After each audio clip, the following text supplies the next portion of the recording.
நம்ம இப்போ பார்க்குறது இருமலுக்கான மருத்துவம். இருமல் வந்து இன்றைக்கி என்னென்ன செஞ்சாலும் இருமல் நிற்கலை அப்படின்றோம். இருமலுக்கு முக்கியமாக வந்து வால்மிளகு, சித்தரத்தை, வெள்ளை கரிசலாங்கண்ணி, மலைத்தேன், இஞ்சி இதெல்லாம் கூட்டு கலவையாக சேர்ந்து இப்போ நம்ம மருந்தாக தயாரிக்க போகிறோம்.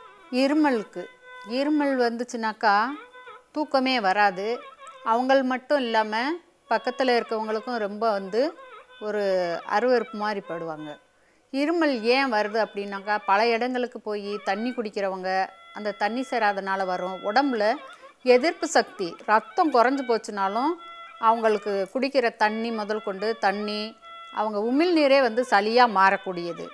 இதுக்கெல்லாம் ரத்தோட்டம் அவங்க சாப்பிட்ற உணவும் சரியாக இருக்கா அப்படின்னு சொல்லிட்டு நீங்கள் பார்த்துக்கணும். இப்போ நம்ம மூலிகையில் சரி பண்ணணும் அப்படின்னாக்கா கரிசலாங்கண்ணி தான் எப்படியப்பட்ட உடம்பவே தங்கமாக மாற்றக்கூடியது. அந்த அளவுக்கு அதுக்கு உடம்புல இரும்பு சத்தை கொண்டு வரும். அதே நேரத்தில் சளியெல்லாம் வலிச்சு எடுத்துகிட்டு போயிடும். கரிசலாங்கண்ணி நல்லா சுத்தமாக எடுத்து அரைச்சி வச்சுருக்குறோம்.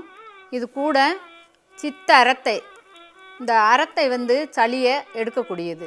பொடியாக வாங்கிக்கோங்க, நாட்டு மருந்து கடையில் கிடைக்கும். இதுவும் நான் இப்போ அளவு முறைகள் சொல்லிடுறேன். சளியை எடுக்கிறதுக்கு இஞ்சி ஒரு துண்டு கூட சேர்த்துக்கிறணும். இஞ்சியை தோல் நீக்கிட்டு கூட சேர்த்துக்கோங்க.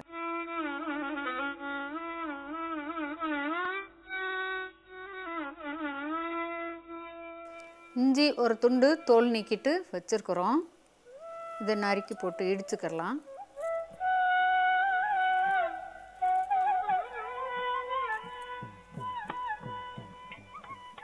வால்மிளகு ஒரு 9, இது ரெண்டையும் இடிச்சுக்கிறணும். இஞ்சியும் வால்மிளகையும்.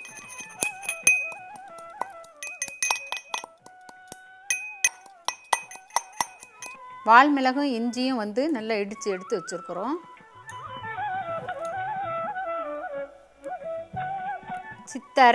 சித்தரத்தை தான் கொஞ்சம் காரமாக இருக்கும். இது சளியை வலிச்சு எடுக்கக்கூடியது. அது கொஞ்சம் நிறையவே போட்டுக்கோங்க. 1/2 ஸ்பூன் அளவுக்கு சேர்த்துக்கிறணும். சித்தரத்தை கரிசலாங்கண்ணி அரைச்சி எடுத்து வச்சுருக்குறோம்.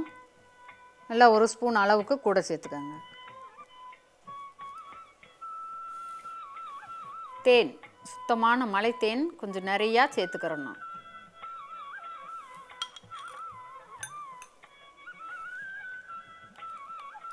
வால்மிளகு, இஞ்சி, சித்தரத்தை இதெல்லாம் காரமாக இருக்கக்கூடியது. அதனால நல்லா தேன் தாராளமாக விட்டுக்கோங்க. தேன் தனியாக சின்ன குழந்தைங்களா இருந்துச்சுனாக்கா தேன் நிறையா கொஞ்சம் விட்டு கொடுத்தோம்னாக்கா இந்த இருமல்ன்றதே இருக்காது.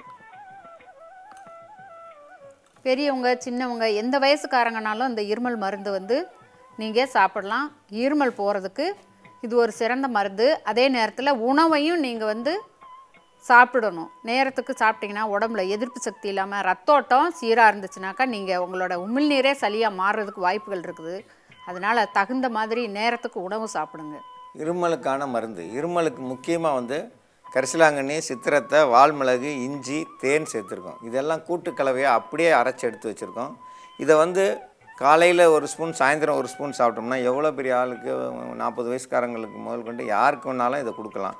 குழந்தைகளுக்குன்னா விரலில் தொட்டு கொடுக்கணும். பெரியவங்களுக்கு இதை வாயில் சுவைச்சி சாப்பிட சொல்லுங்கள். நல்லா ருசித்து சாப்பிட அந்த இருமல் கொஞ்சம் கொஞ்சமாக கட்டுப்படும். 2 நாளில் அந்த இருமல் காணாமல் போகும். எவ்வளோ மோசமான இருமலுக்கும் இது ஒரு சிறந்த மருந்து. இந்த மருந்தை பயன்படுத்தி பயன்பெற வேண்டும் என்று கேட்டுக்கொள்கிறேன்.